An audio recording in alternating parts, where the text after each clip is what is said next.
It has also been established that there's a well-orchestrated smear campaign of aiding people who seek to go abroad in search of livelihood opportunities to claim political persecution and/or persecution for belonging to sexual minorities.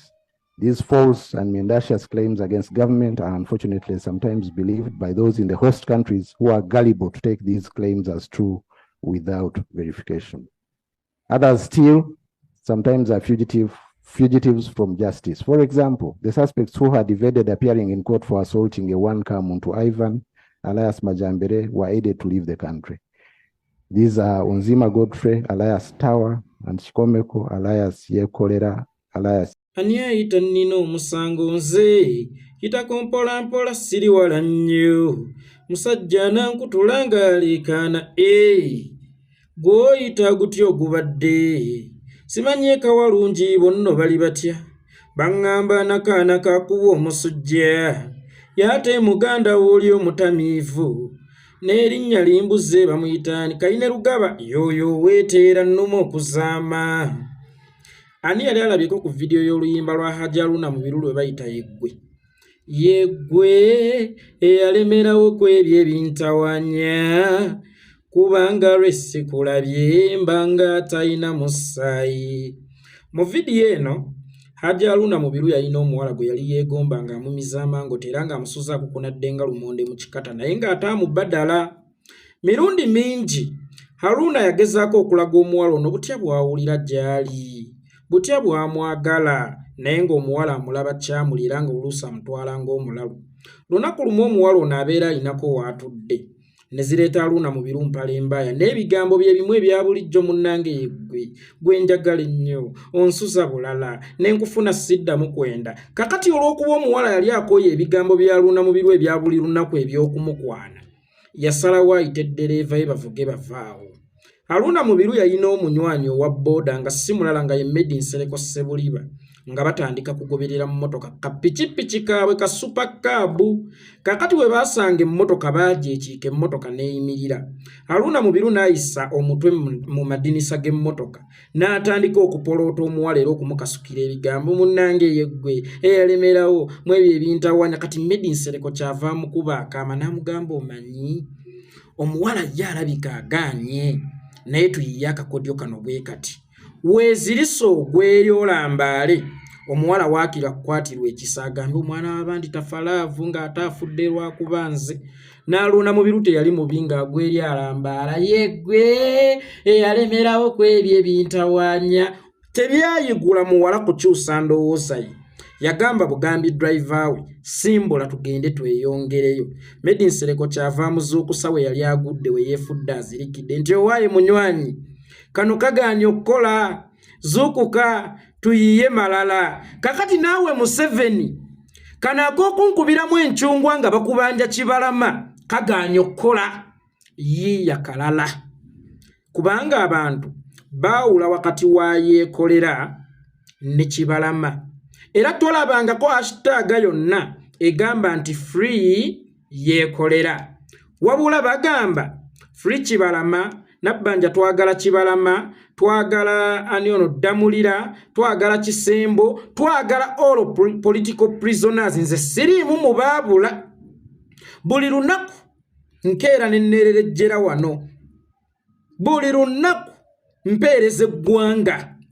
Kakati ate bw'ogamba nti yeekolera y'omu ku be bagamba abaabula, naye ate yagenda Nairobi simanya kusiikinga asylum, bavumaganya gavumenti. Nze munnange sibulangako, nze sibulangako okuggyako nga Yeggwe atandaba, naye era singa obadde tondaba waalibadde tommanyi, naye ate olaba ommanyi kitegeeza ondaba. Akabonero akakulaga nti sibulangako okuggyako ng'ewammwe abaabula be abalabikira ku mikutu buli lunaku.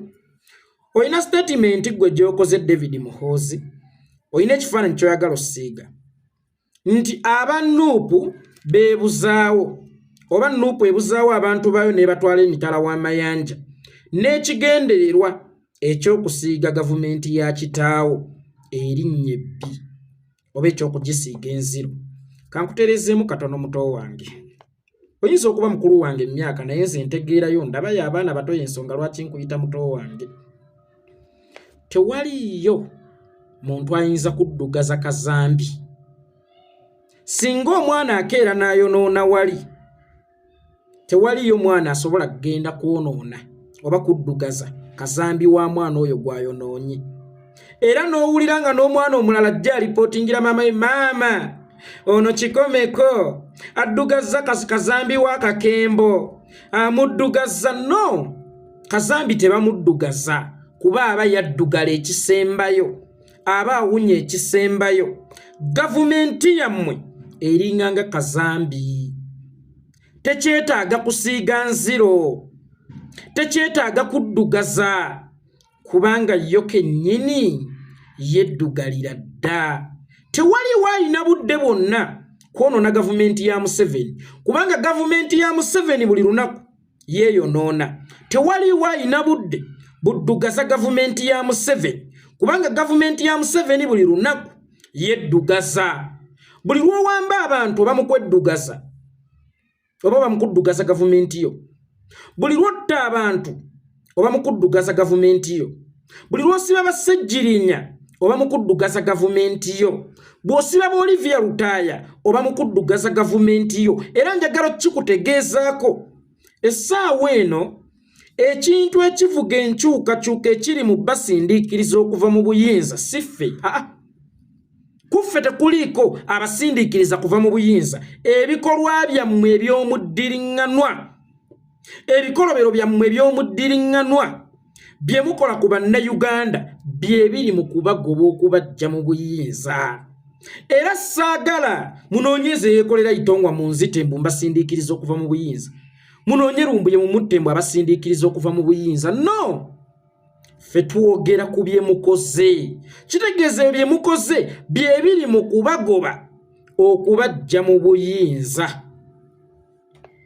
Nkiddamu, ebyo bye mukoze bye biri mu kubagoba okubajja mu buyinza. So kati ebyo mwagala ebyokunkubiramu enkyungwa mbusimanya beebuzaawo bagende ebweru okunoonya asylum bavumaganye Uganda. Kakati intelligence gye mwakozesa okumanya nti nadduka mu ggwanga ndi Kenya n'ensinga mugimanyi, lwaki si gye mukozesa okutubuulira ddamulira oba Kibalama ensi ze balimu na lunaku ki lwe baafuluma? Kubanga ne gavumenti okuvaayo obuvyo okukola statement nti abo baafuluma mu ggwanga baagala vumaganya gavumenti, kabonero ka bunafu. Gavumenti eremu etya okunoonyereza omuntu eyayingira mu nsi endala ng'ate yayita either Entebbe airport oba n'ayita ku borders ez'enjawulo. Gavumenti eremu etya okumulondoola. Kale tukkiriza John Bosco Kibalama ali Bulaaya, waliwo omujege yagambwa ali Canada, tukkiriza ali Canada, then mutuwe kubiraga nti ali Canada kubanga mmwe ne gavumenti ya Canada mukolagana bulungi. Mugisabe ebawe ku mutuuzo oba omunonyi w'obubudamu yagende Canada ebimukwatako, awo tukkakkane. Omanyi omuntu bw'obeeranga omulimba ennyo, kano kagenda erimu abalimba, lekangawo ku gaapu y'amazima amatonotono woonaatolokera singa banaaba bakukutte.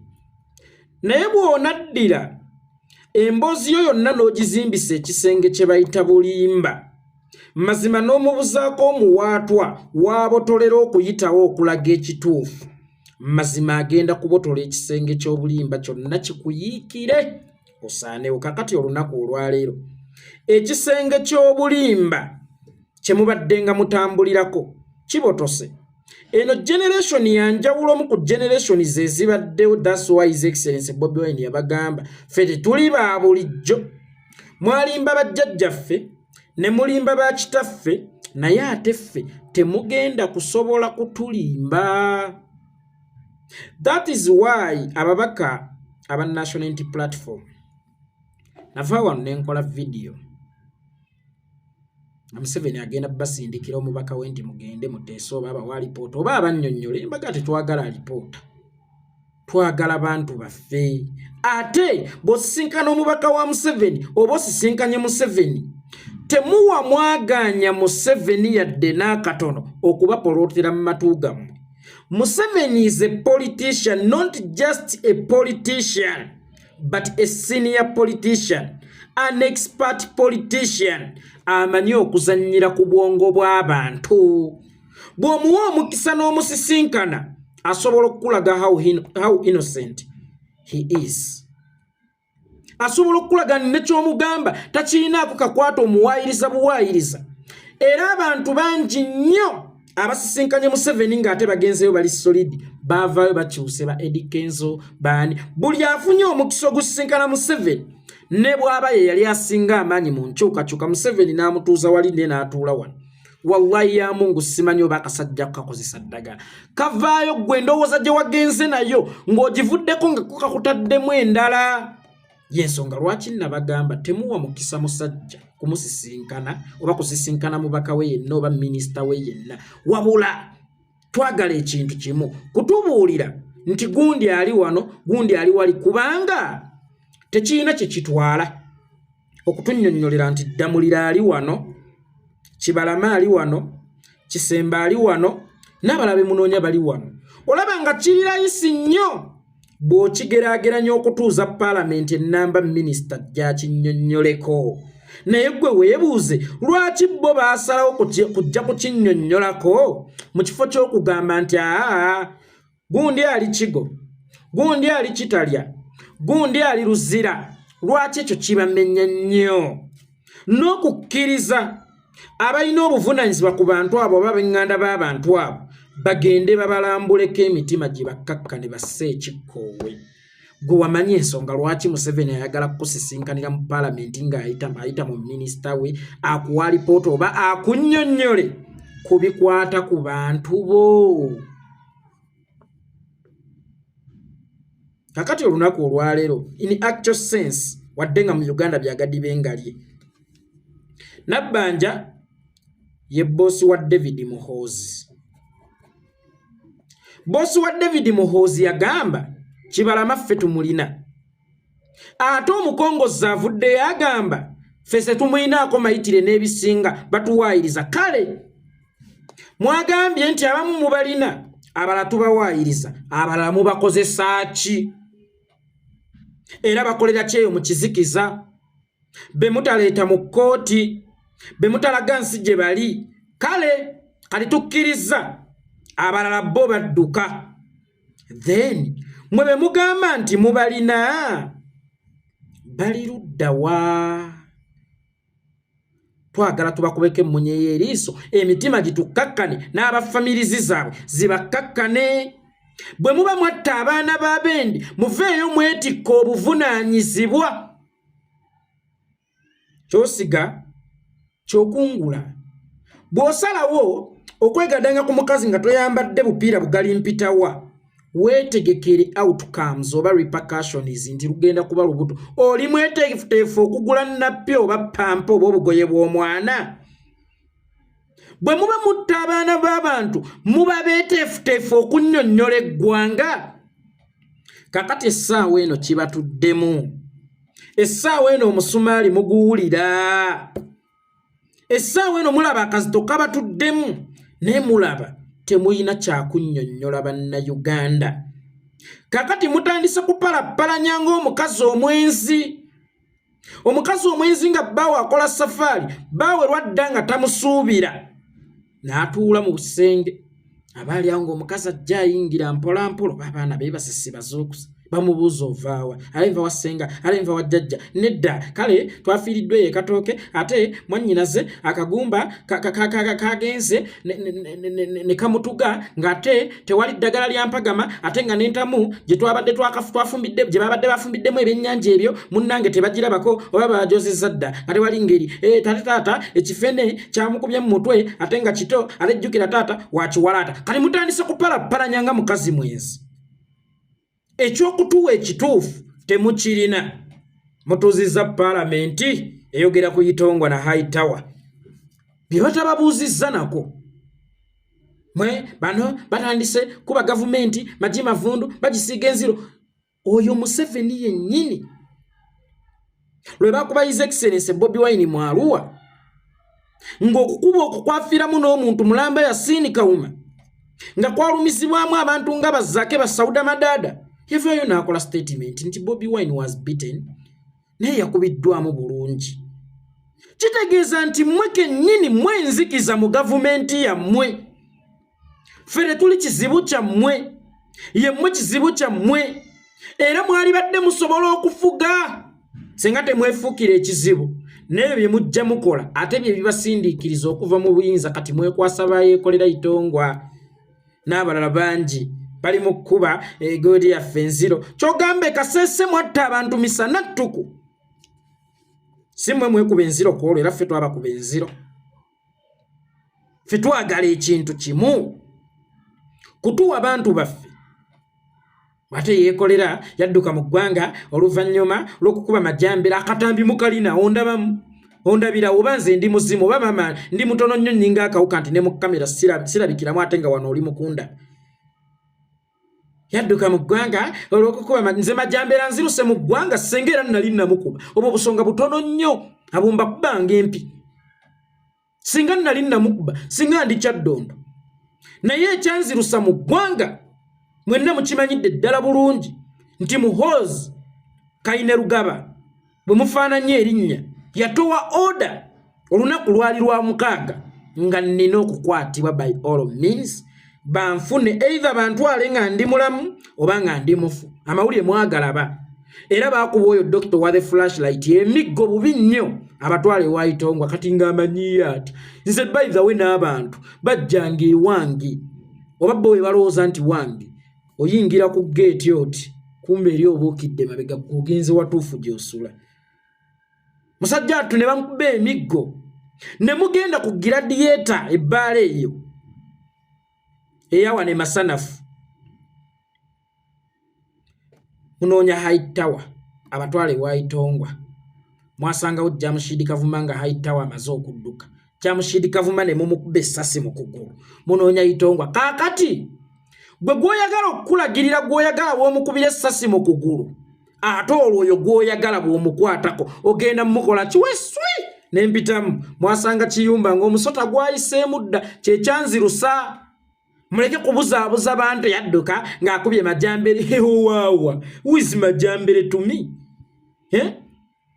ng'aya abazungu ng'ondetera beeyerusa nganza abazungu ng'ondetera beeyerusa mutabani wa Itongwa adduke okukuba majambere. On top of that nga saali mukuba kubanga muyina akatambi muyina footage saali mukuba mpozi nga mwali mwagala kunzingira naye nga saali mukuba Muhoozi yensonga lwaki nadduka mu ggwanga kwolwo yali anjagala ndi mufu era olaba nasima tukolo mujja kunneekuuliramu kiruddulula ne mutuma Baby Cool ate mumugambe agambe tiyadduka mu ggwanga nga Baby Cool amunoonya mungabeeno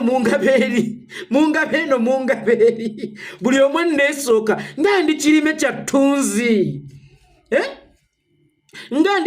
ttunzi kubanga buli omwe awulira yali yagadde okubeera ensonga eyanzirusa mu ggwanga naye ng'ensonga eyanzirusa mu ggwanga ye Katamiira Jjobyo we mufaananye erinnya Muhoozi Kainerugaba. Naye twagala bantu baffe yeekolera nsiiba nneerera ejjira ku zirayivu bannange nneewuluuta mbanga akanyonyi bweswi buli kimu nenkyogera buli lunaku okumala omwaka gwe mmaze eno mu buwaŋŋanguse.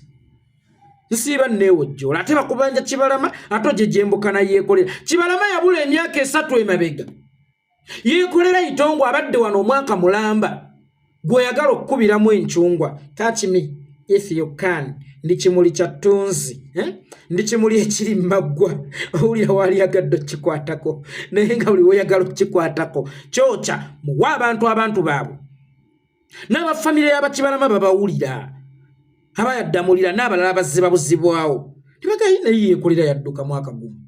Abantu baffe babuze emyaka 3 kakati ate yeekolera bikwataganira wanaani ekitegeeza mwagala kati kunkwata nkwatika ekitegeeza kati tageti yammwe yakunkwata mu mmanje Kibalama nange gwe mutanteresangako. Omuntu yenna gwe mwagala obbanja Kibalama yoyo gwe mwamuteresa nkiddamu bwe muba muwulira mwagala kubanja Kibalama mu mubanja oyo gwe mwamuteresa siffe. Kibi nnyo era kyannaku nnyo nti omuntu atta omuntu okangeze n'atwala omulambo ate najja n'akubanja omulambo. Kati bano bawamba baganda baffe, balaba ensi babanja baganda baffe, kati bafunye abalala bebekyusizaamu ate mu baganda baabo be bawamba. Bwe muba mwatta abaana b'abantu mubalage babaziika, bagende baziikule eŋŋumbagumba, kubanga omuzadde alumwa nnyo ng'ali wakati w'ebintu bibiri, oba yafa oba yazaawa. Omuzadde omuwanga lumu ansa either nti omwana wo twamumaliriza, omwana wo twamujja mu budde, ne tulaba ekiddako. Mwe mubanga mukola ebintu mubaleeko ku nkya, enkya waliyo ki? Naye mmwe ebintu byammwe mubikola mafaaya, mubikola gaddibengalye. Muhoozi yabadde anyiize nattooli, muhoozi ne kitaawo. Obulamu bwaffe mwabufuula ttooyi ze muzannyisa, mwabufuula ddole ze muzannyisa. Nti leero njagala kuzannyamu mundeetere kayitongo ako kakuba amasasi nkasaanyeewo, mundeetere gundi oyo kuba amasasi mmusaanyeewo. Mulekeraawo okuzannyira mu bulamu bw'abantu. Era bannayuganda Nabbanja yabagamba nti alina ddamulira, amanyi ddamulira gyeri, gavumenti yemulina. Kakati nsaba bannayuganda ffena tusooke tumanye oyo omukyala asulawa, tumuzinde nga buli kumakya, tuwe ddamulira, tuwe Kibalama. Tugende nga ku palamenti buli lwajja tuwe Kibalama. Kituweebwa ssemateeka eryo ddembe lyaffe wadde nga tebakyatambulira mu ssemateeka. Naye gye banaakoma obutatambulira mu ssemateeka n'okutyobola eddembe ly'obuntu, wallahi ya Mungu mulifunira ddala feeling ezibamala okugamba ekimala kimala. Mwe temunyiiga ne muziika leero bali babalaba kaki, ne muziika enkya bali babalaba kaki, ne basiba ono bali babalaba kaki. Mwe mulowooza bali babalaba kaki esobola okukyusa gavumenti? Baganda bange tunyiigemu, nkiddamu tunyiigemu. Naye nga nze munnange nali ndowooza ate kino kitegeerategeeramu, era nga ne bwe mba njogera ngamba ono wanjawuloko kw'oli, kubanga ne mu byana by'embizzi ate mubaamu ekintu kiramu. Wadde nga ate bw'okireeta mu byana by'embuzi ate kiba kintu kifu, naye okusinziira gye kibeera n'empisa z'abaliyo olaba ng'ekintu kiramu. Ne munne nakyo oba kigunywa, ye kiyinza obutagunywa ng'ettogero liri wa muganda waakyo, kigunywa. Tazze n'ettamiro mu palamenti yeekolera itongwa. Erinnya lyange ngenda diteekako copyright, nkooye okunneewojjoolerako, nkooye bunyonyi mmwe okunneevugirako.